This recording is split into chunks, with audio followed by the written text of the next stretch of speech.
This program is made possible by the loyal financial support of the friends and partners of Family Policy Institute. You are the salt of the earth. You are the light of the world.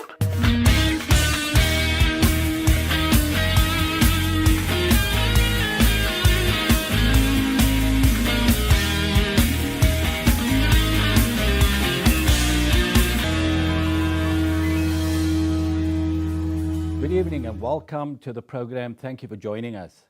Tonight we're going to be talking about religious freedoms, or more importantly, the erosion of religious freedoms in South Africa. And my guest in the studio is Christian attorney Teresa Conradie. Teresa, welcome to the studio. So great having you back here. It's such a pleasure being here. Thank you, Errol. Now, Teresa, you down here because we need to seriously talk about what is happening in our country, which to me is very disturbing. I see an escalating number of attacks on Christian citizens in South Africa for merely expressing their biblical beliefs and convictions in society, publicly. And there have been a number of cases recently, and I don't want to back up, I think one of the biggest ones is this tabling of a bill called the Prevention and Combating of Hate Speech and Hate Crimes Bill by the ANC, and they have indicated they want to fast-track this bill and have it signed into law by November this year. Many people are concerned about that piece of legislation. They think it's draconian. Can't understand why the ANC is so enthusiastic about it, because we already have legislation on our statute books that can deal with hate speech and hate crimes. But this I'm concerned about because it does have the potential to criminalize the Bible and to prosecute pastors if they preach against sexual sin. That's the first one. The other one I'm concerned about is what is happening to Christians serving in government. For example, in the Johannesburg Council recently, a member of the council, a woman, was at an event and indicated her friendship to Israel, or said, I'm a friend of Israel, and the city of Johannesburg is a friend of Israel, and she was suspended for saying that by the mayor, the DA mayor of Johannesburg, Herman Mashaba, and she went through a disciplinary process and was forced to apologize for expressing her convictions.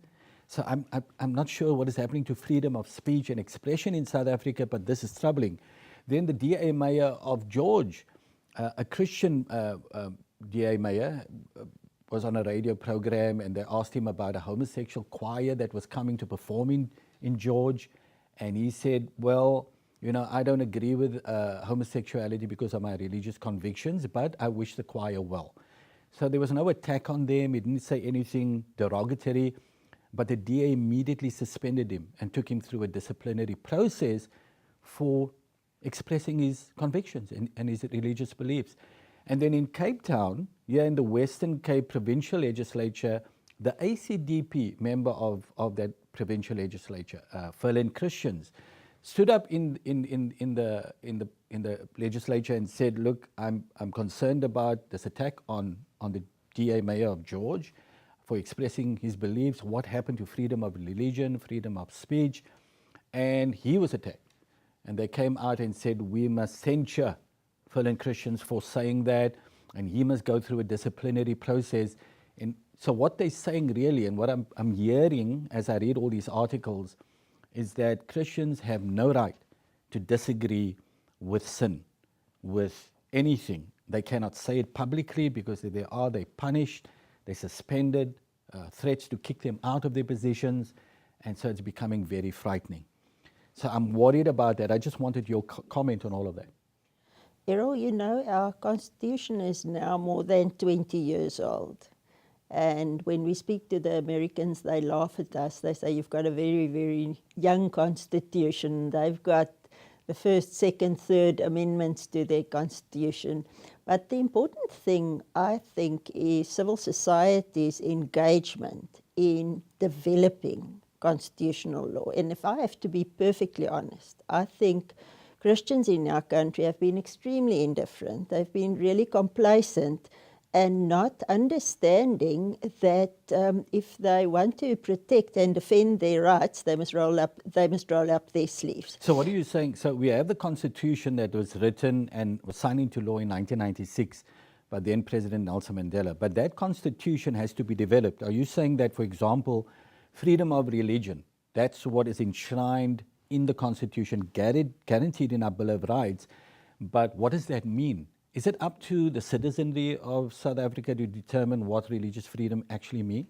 Yes, through either bringing cases or defending cases or to make submissions to Parliament.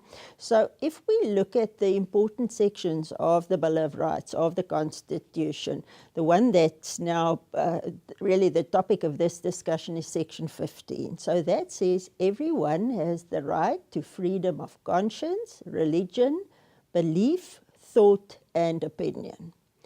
So how that gets misunderstood in South Africa is, let's take an example, for instance, abortion gets legalized. Then the belief is everybody, or the notion is everybody must now accept abortion as right. So the whole thinking is the moment that something becomes legal, you have to change your opinion about it, and that is not the correct position. So, for instance, if assisted suicide becomes legal, the notion is now everybody is forced to believe that. Now that's simply not true. And the Constitution doesn't say that. That's the Constitution doesn't say that. Protects your right to belief and opinion. And yes, and then the other very important aspect of the Constitution is Section 9 of the Constitution, that is the so-called Equality Clause. And because of our historical legacy where there was inequality, the Equality Clause has in a way been elevated to a position, not necessarily rightfully so, above the other rights. But the Equality Clause itself has got a very important section in it. It says everyone has got the right to equal enjoyment of their rights. And just as Section 9 prohibits unfair discrimination on the basis of race or sexual orientation or gender, it also prohibits unfair discrimination on the basis of religion. That's right. So a religious person or a person of conscience has got, in terms of Section 9, the right to the equal enjoyment of that right. And that means that as a Christian, your biblical beliefs is your biblical beliefs, and you are free to express that because you have the right to have those beliefs. Yes. Unless yes. you, of course, you're not calling for harm on anybody. But if you say, I disagree with homosexuality, I disagree with abortion on demand, I disagree with decriminalized prostitution because I believe it is wrong, you have the full right to do that. You are completely entitled to hold that view. So why are all these people being attacked? By political parties. ANC, DA, even COPE has come out and saying that the state marriage officers do not have the right to refuse to officiate a same-sex marriage. They currently have that and said, no, that must be taken out. That law must be amended so that everybody is forced to officiate at a same-sex marriage regardless of your religious beliefs and convictions. So this is becoming more like a totalitarian state where people are forced to go against their beliefs, their convictions, because the state agrees with something, and so it's telling everybody else, you have to agree with it as well. Am I correct? Yes, that might be the position that's being put forward, but it hasn't been tested in courts. So we must be careful not to roll over and die on these issues. Absolutely. Just because it's been decided in Parliament, etc. I want to come back to the case that you've mentioned. You will remember in 2006, after the Fourie and Barkhuizen case in the Constitutional Court, we went to Parliament, and there were thousands of South Africans across the country, housewives, old ladies, that made submissions at the public hearings. I can remember, it's one of my most beautiful memories of that time. We were in the portfolio committee and listening to submissions, and 3 gentlemen moved in next to me, and I could see this is not, they don't come to Parliament every day.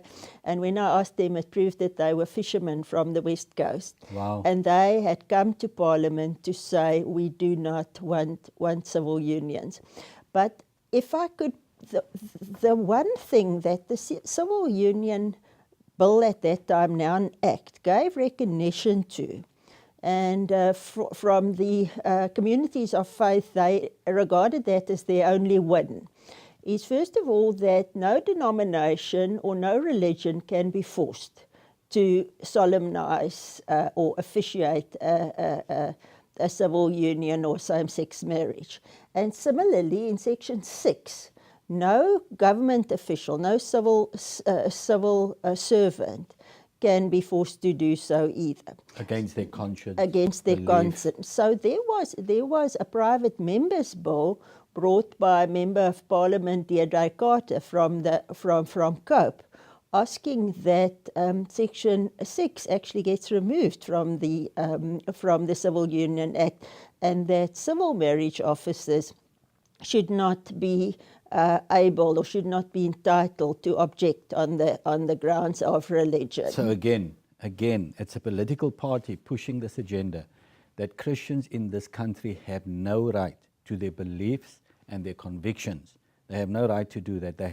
They must be forced by law to officiate at same-sex marriages, to get involved with abortions, because the state believes that this is right. And so it's happening increasingly in our country. And now we come to this very serious attack on the autonomy of the Christian church in South Africa, or churches in South Africa, right?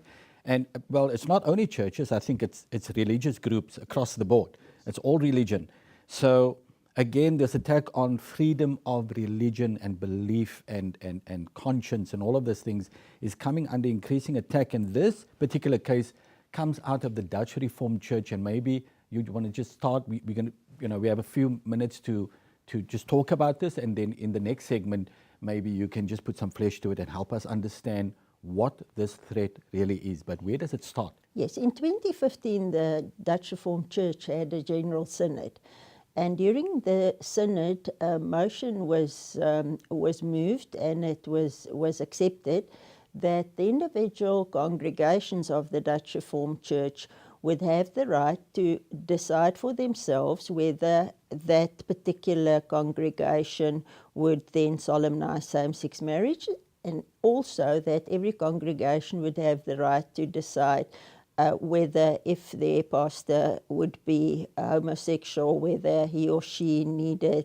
to remain celibate. So through a whole process of decision-making in 2015, that motion was passed. Then there was great unhappiness in the ranks of the ordinary members of the Dutch Reformed Church, and in 2016, at the special General Synod, that decision was overturned, and the position then reverted to what it was before that time. Four applicants then approached the High Court in Pretoria, asking that the 2016 decision, which overturned the 2015 decision, that decision must be reviewed and overturned. Okay, so didn't we come in there? So these are 4 leaders or ministers in the Dutch Reformed Church that challenged the second overturning of a decision of the Synod of the Dutch Reformed Church. That's correct. And they've taken this to the High Court. Now, this has morphed into something else, and we need to go for a break now, Teresa, but when we come back, I just want you to help us understand how this case became an attack on the freedoms and the autonomy of Christian churches and other religious groupings across the country of South Africa. So more with Teresa Conradie. Don't go away. More after the break.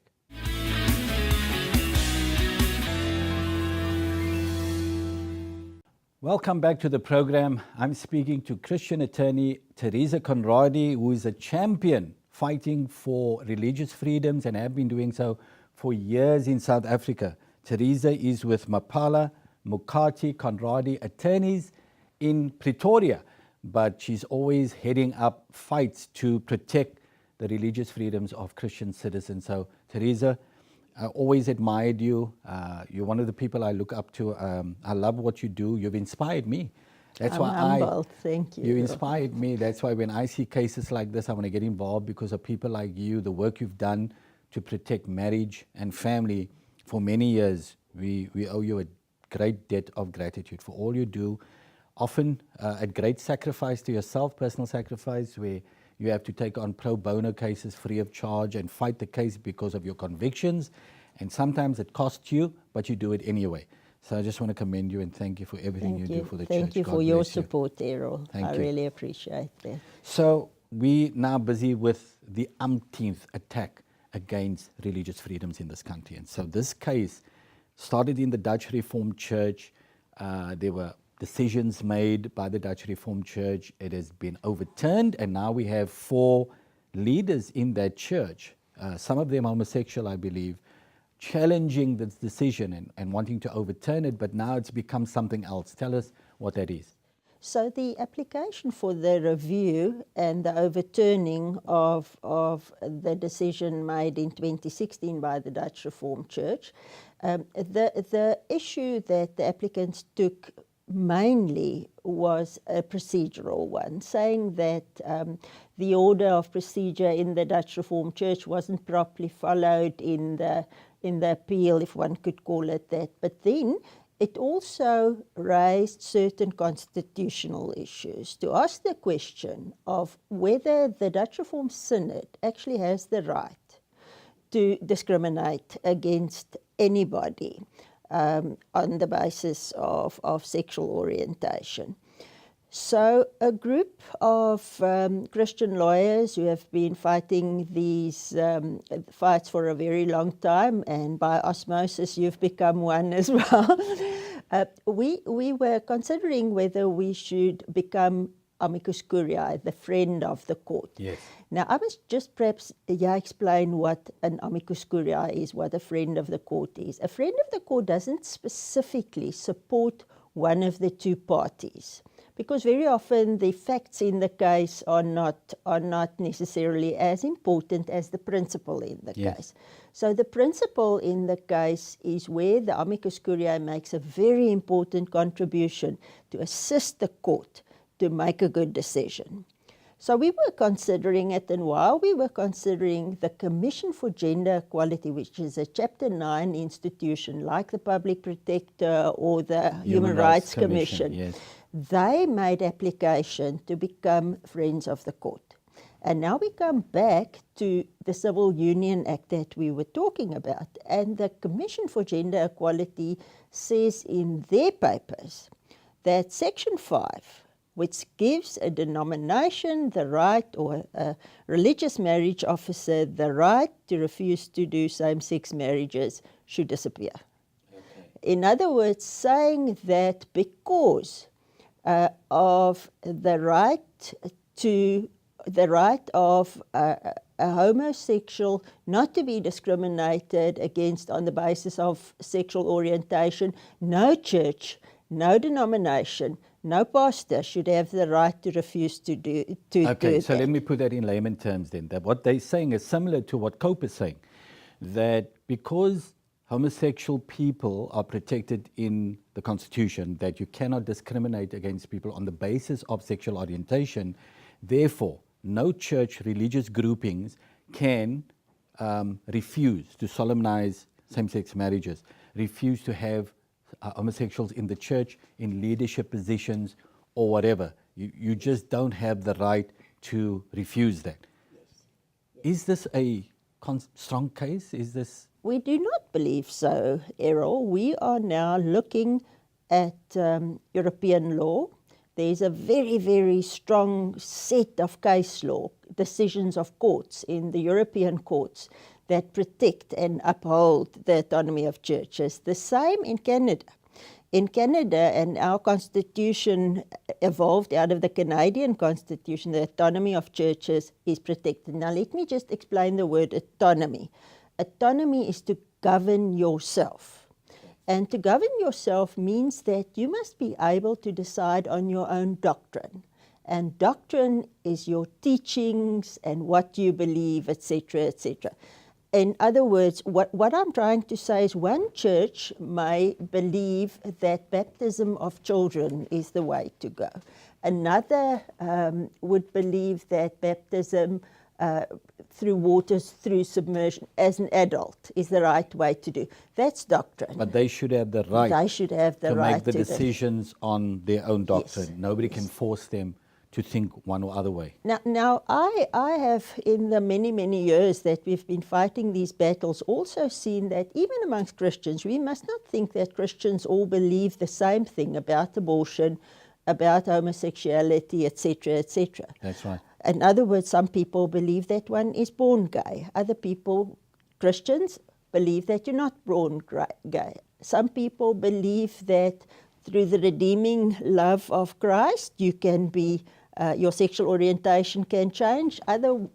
Others, Christians, believe that it doesn't change.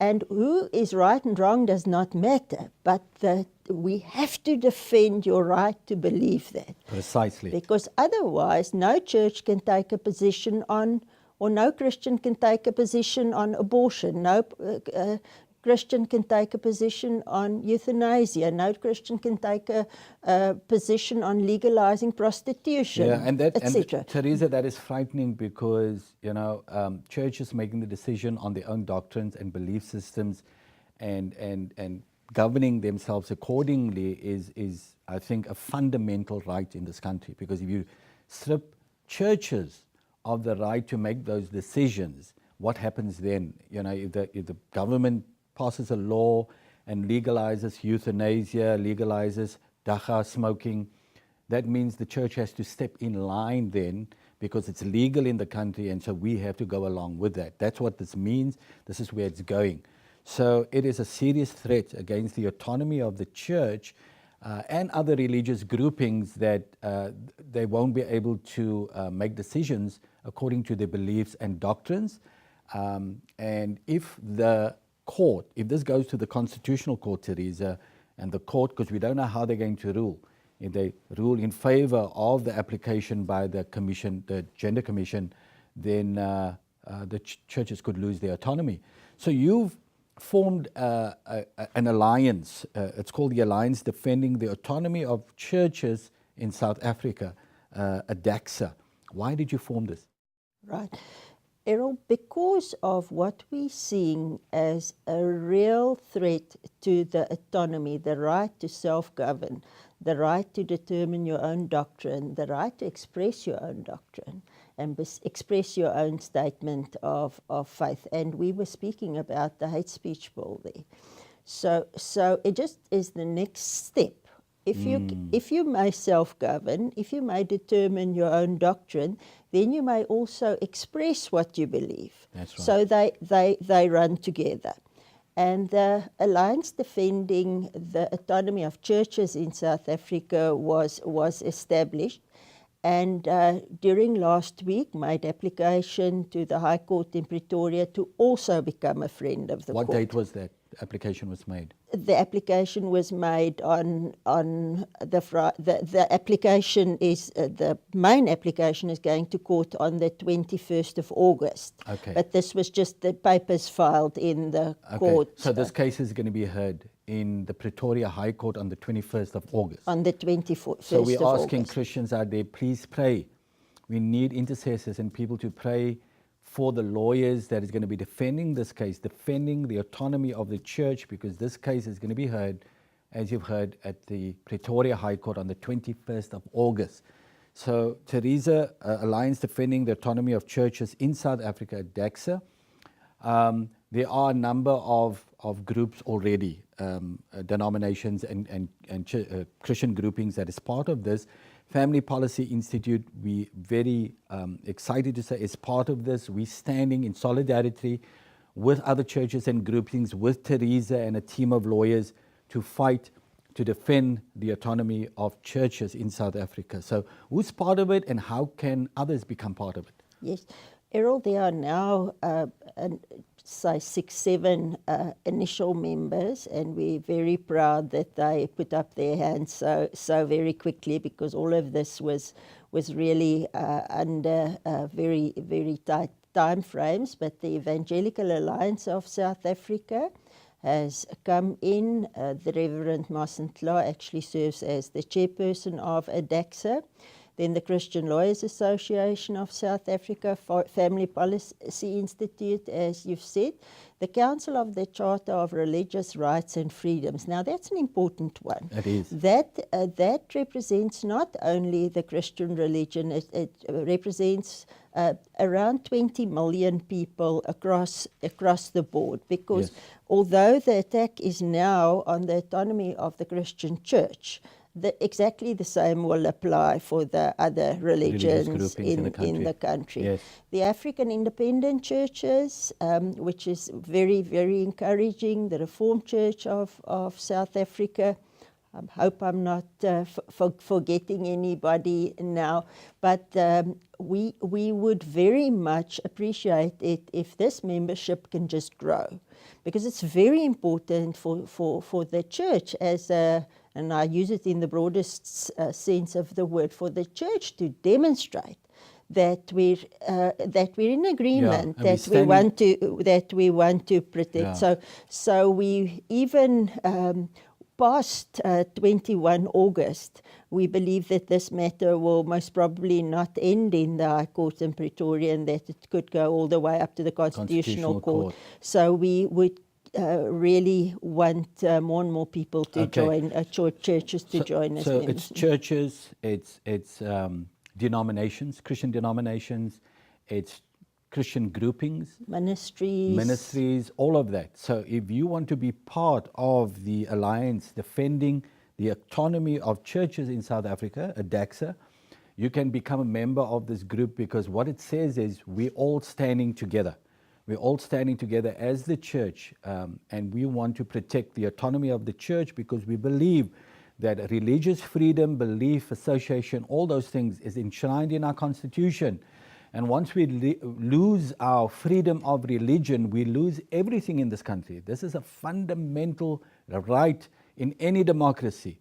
And so it's so important that we protect the autonomy of the church, so that churches in this country can make decisions according to their own doctrines and belief systems, and express that publicly without fear of state interference. What we don't want is the state to interfere. So we're asking you, the details is on your screen right now. You can write to that email address, write to Teresa Conradie and say, yes, we want to be part of ADAXA, so that we stand shoulder to shoulder in solidarity against state intrusion in the church. Don't go away. More with Teresa Conradie after the break.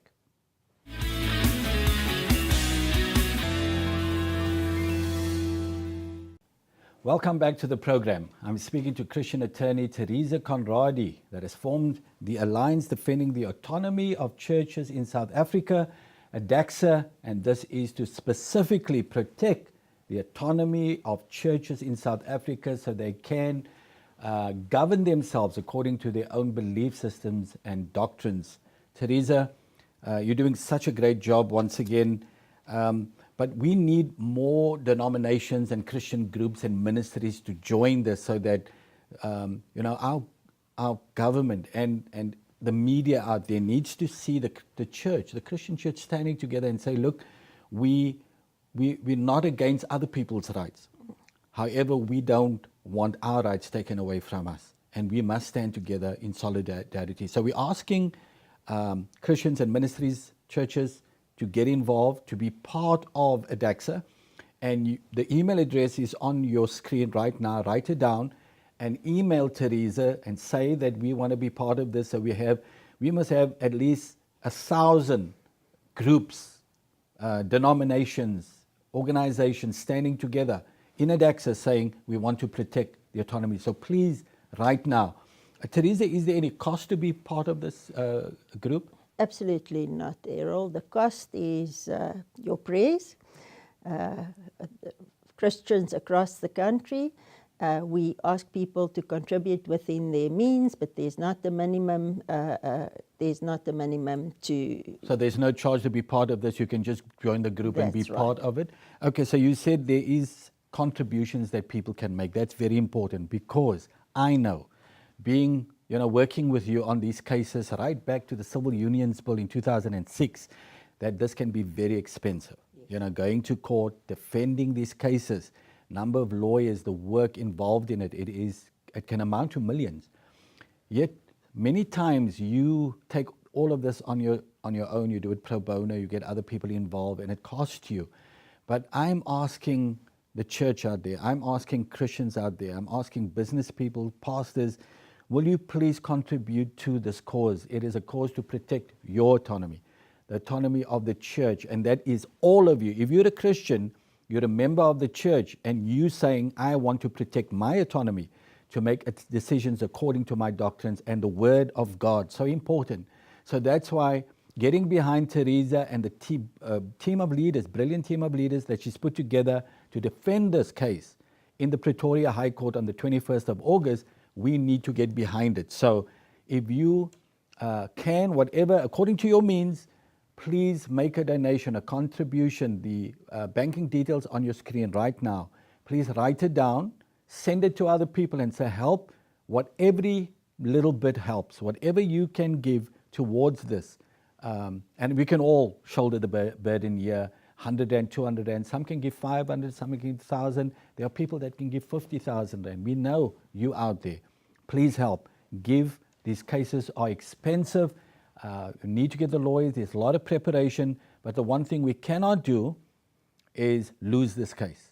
We cannot lose the autonomy of the church in South Africa. Errol, I always find it sad that, these international pressure groups are so well funded. That's right. So they can afford to really employ the most senior counsel in South Africa. And I find it a bit of an accusation against the church that we're not prepared to do the same. All of the lawyers on the team are working at much reduced fees. In fact, up to this point in time, and the papers have been prepared, there's been no funding. So I really just want to ask to make that commitment, bring that offering before the Lord. And yes, and the most important for me is your voice. Yes.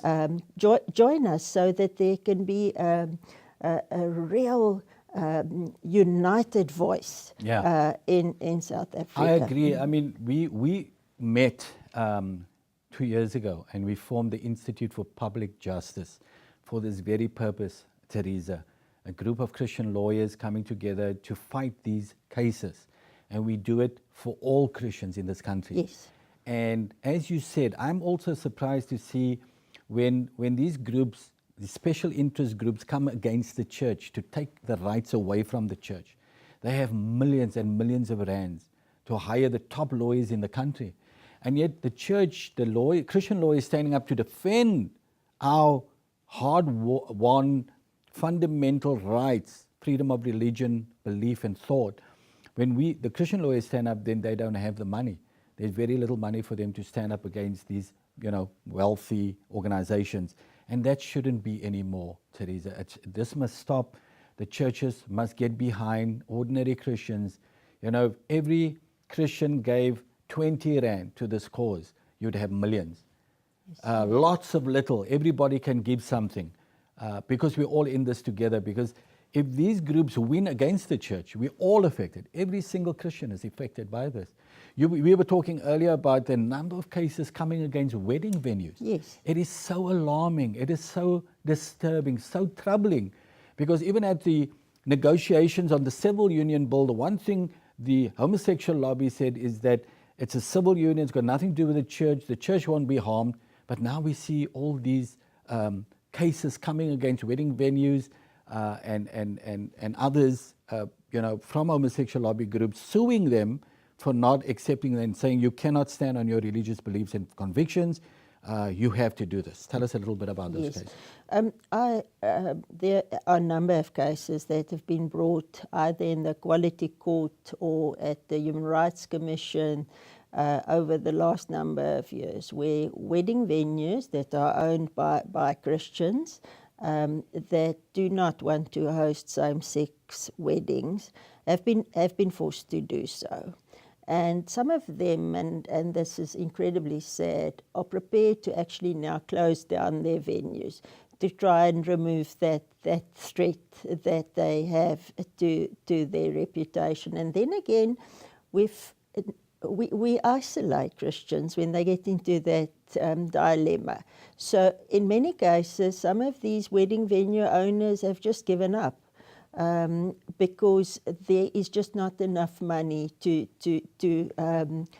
pursue a legal battle on this. But what is very important, and again, I want to stress, what is our freedom of conscience, religion, belief, opinion, and thought mean? It means that I start my sentence by saying, I believe. And that is the difference between discriminating, between hate speech. If you say, this is what I believe, you are within the parameters of the Universal Declaration of Human Rights, of the African Charter of Human Rights, etc., etc. So we were very much encouraged. You might have carried something on your programs on the Phillips case in America. That's right. Where the baker, his right to was acknowledged to refuse to do a wedding cake. It was a Colorado case. So we've been encouraged by the move globally to not try and elevate one group or one belief above the other. And I can't tell you, Errol, that you may not believe something.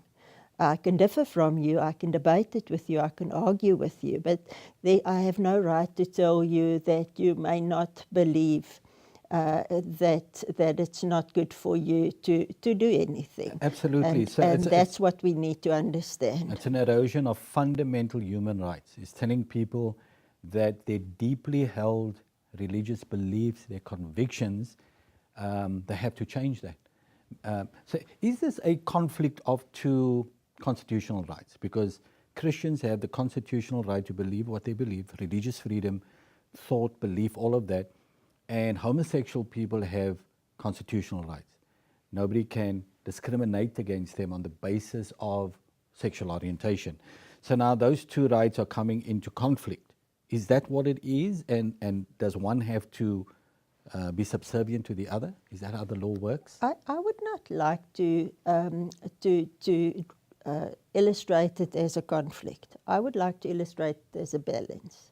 Because as I say, we mustn't see these battles as the right to equality opposing the right to religious belief. Religious belief is also an equality right. So it's really balancing rights that want to oppose one another. But as I say, by virtue of our legacy, and by virtue of racism and apartheid, etc., the equality clause in the Constitution has gotten more attention. Okay. And Christians and religious groups have really just been naive, indifferent, complacent around developing the law of religious freedom. And I think the time is for the church to wake up, because I just saw a recent article where the Speaker of the UK Parliament said gay rights must trump religious rights.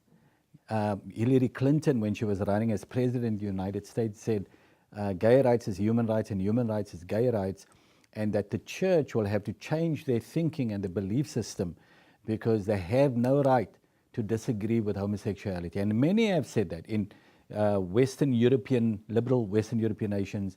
Increasingly, they have taken that position that Christians don't have the right to disagree with homosexuality and to express that belief system.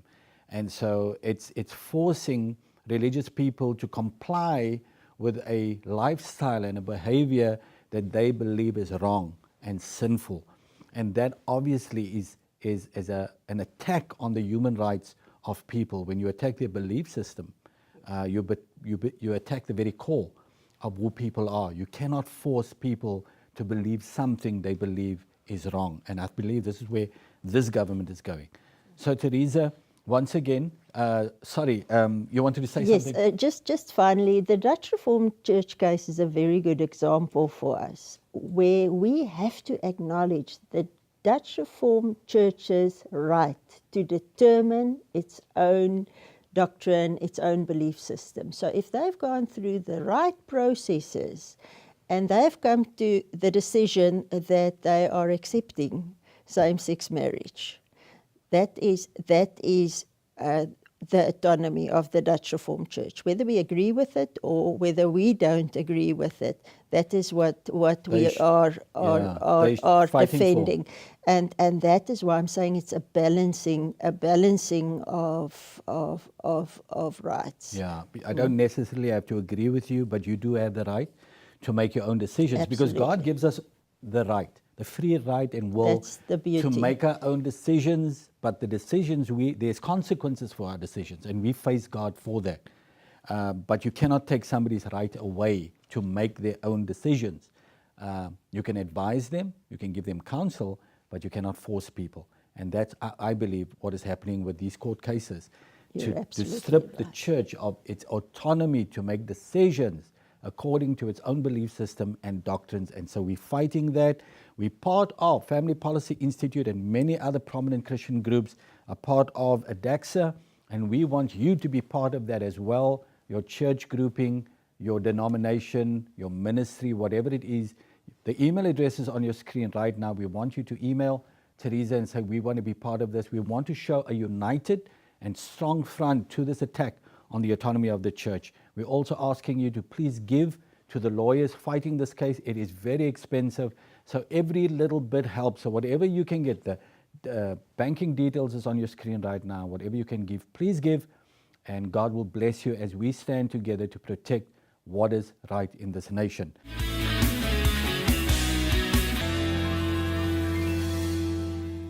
Welcome back to the program. My next guest is ACDP MP Steve Swart, and we are at the ACDP boardroom in Parliament talking about all of the issues that we're grappling with, and one of them is the revised hate crimes bill that has been tabled recently in Parliament. Now, Steve, welcome to the show, and thank you as always for making time to speak to us. Thank you, Errol. Good evening to you and good evening to the viewers, and thank you once again for the invitation. Yeah, it's always a pleasure talking to you, Steve. You serve on the Justice Portfolio Committee, the Finance Portfolio Committee, and Public Enterprises Portfolio Committee, dealing with the ESCOM inquiry, state capture, and all those things. You've really been busy over the past few years with everything that's been happening in our country. But before we get into the state capture and ESCOM inquiry issues, I want to talk about the revised hate crimes bill. Now, last year, the Department of Justice put out this bill for public comment. They got about 76,000 submissions from South Africans on this bill. They've revised it. They've added a few clauses. But as far as I'm concerned, I've read through it. I still think that this is a dangerous bill. What is your comments? Well, firstly, from our perspective, we condemn all forms of hate crimes and, of course, hate speech. We see a rise in that in our nation, and so strong action must be taken to address that. But in terms of our existing law, we already see convictions having been taken place both in our criminal courts and in our equality courts. We saw for the first time that a person, Momberg, has been sentenced to jail for racial utterances. And we believe we welcome that step, although some people might say the sentence was quite harsh, and there will probably be an appeal in that regard. But as far as the bill is concerned, whilst we, from the ACDP side, believe that the hate crimes aspect is an aspect that needs to be addressed, from the hate speech side, we don't really believe it is necessary. And a lot of the commentators have said it's not necessary. Your existing laws of criminal injuria in both your criminal courts as well as your equality courts are sufficient. So whilst we welcome the engagement of the department with many, many people, they engaged with the Christian community, the churches, the clergymen, and there has been an improvement, we are still concerned at the vagueness of the definitions, particularly that of what harm is. So if you say something from the pulpit, how will that be pursued where the harm is defined as emotional, psychological? So if you speak out on certain issues, it could be perceived that that caused harm to certain groups of people. And that then is a question as to whether the new amendment, which relates to a religious exemption, will go far enough to cover that. Okay, so they have inserted a clause saying that if you're preaching or proselytizing in your religion, then that cannot be construed as hate speech. However, there are loopholes, and especially certain groups, sexual rights activists, who are targeting the church and want the Bible to be criminalized when it comes to the preaching of homosexuality and the other issues in the Bible. They could get lawyers and then argue that, you know, I felt stripped of my dignity, I felt discriminated, and it goes, this bill is saying it's what you feel. If I say something and you feel hurt or offended, so that then would be hate speech. So it's quite a dangerous bill because people can settle scores depending on what somebody says. I think it will have a chilling effect on free speech and freedom of expression as well. What is your comment as a lawyer, Steve? Well, as a lawyer, and obviously the process of this bill is that it's been tabled in Parliament now and will be coming before us in the Justice Committee, where we'll be interrogating all these concerns, and viewers will be able to make submissions on this issue. But it's interesting that in the memorandum, it refers to the exemptions of artist creativity or religious doctrine. It says it will not qualify for an exemption from hate speech if it advocates hatred that constitutes incitement to cause harm based on any of the protected grounds. And that is, clearly, we as believers do not want to advocate any form of hatred, but it's how it is interpreted. Correct. And that harm is very broadly defined. Yeah, now Steve, you said it hasn't been put out for public comment yet, but it will, the revised bill. So the public out there will get an opportunity, churches, to make submissions on this bill. What concerns me is there are particular groups in this country that have been specifically targeting the church and making their intentions known. That's what worries me about the hate crimes bill. Now, the bill that Vicky Momberg was prosecuted under, or the act at least, what is that act called again? She was prosecuted in terms of the common law, crimen injuria, which is a crime, and she was convicted on 4 serious counts of crimen injuria in terms of our common law in a criminal court. She was also taken to the Equality Court. So there was the Equality Court plus the Criminal Court. Okay, but the Prevention of Discrimination Act, what? Correct. That is also the Equality Act, but in her case, the decision was taken to prosecute her in terms of crimen injuria, which is, so you've got various existing statutes. That's what already. I'm trying to establish, is that we do have laws that can deal with these kinds of issues. So when somebody calls somebody the K word or any kind of racial epithets, they can be prosecuted. We do already have laws on our statute books that can address that. Correct. So therefore, the hate speech and hate crimes bill is unnecessary. It's dangerous. It's draconian because it's vague. Because, you know, if it says you say something and somebody else, if they feel offended, they feel discriminated against, they feel that you attack them, and it's based on their feelings, not on the law. So it's not, it's not objective, it's subjective. And people can say anything. You said that, and therefore I feel like this, so I'm taking you to court. I think our courts will be clogged up with all kinds of cases of people attacking each other. And that is the worry. But the groups that have been attacking the church have been saying for years now that the church has blood on its hands. And when the church preaches what the Bible says, that homosexuality is a sin, for example, in both the Old and New Testament, that is hate speech. And people are attacking and harming homosexuals, raping lesbians, because the church is preaching the Bible. There is, of course, no evidence, not a shred of evidence to back those claims out. However, the media have given lots of time to those kind of claims, and now they're moving towards this bill that was going to address these kinds of issues. That's my concern. Well, I think if there's any evidence of churches propagating those views that has led to rapes or murders or anything like that, that will form part of the crime of hate crime.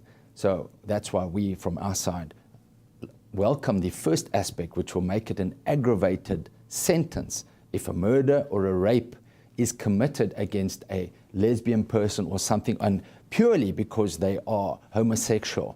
It will be aggravated. So that is the one part. But the second part that you refer to is, of course, the hate speech side. And that, we believe, is the vague element. The harm is very vague, and as you correctly pointed out, and in our view, is not necessary. So we are hoping that we'll be able to separate that, because it's not only the churches that are concerned, your journalists are concerned. Freedom of expression, artistic expression, whether those exemptions that have now been added cover your religious exemption, artistic exemption, journalistic exemptions, freedom of expression, which is in terms of Section 16, as well as your freedom of religion, which is Section 15 of the Constitution. And there are parameters within the Constitution itself. And our view is that those parameters, where there is a clear incitement to do harm based on hatred, as set out in the Constitution, those words should be followed in this bill. Let's separate the two. Hate crimes, that must stay, but hate speech is, in our view, already covered largely by existing laws in terms of the Equality Act and our common law of defamation. So we look forward to engaging on this issue, and we ask viewers to also make submissions. There has been an improvement, but in our view, it is still very vague. Okay, so it doesn't go far enough. Correct. And you're saying that the hate crimes section of that bill, you're happy with that, so people can be prosecuted rightly for hate crimes, but hate speech, it's unnecessary, it's vague, and it's going to harm, it's going to cause more harm than it's going to solve problems. And you serve on the Justice Portfolio Committee, so you're going to have a lot of input into that bill, but we're going to ask our viewers out there that when government tables the bill and puts it out for public comment, that you've got to read that bill properly and make comment on it. Family Policy Institute, of course, will be sending out a newsletter. You can subscribe to our newsletter on our website, familypolicyinstitute.com, and we'll give you all the information when public comment is being requested by government, that you'll be ready to make that comment. And on this bill, we have to comment.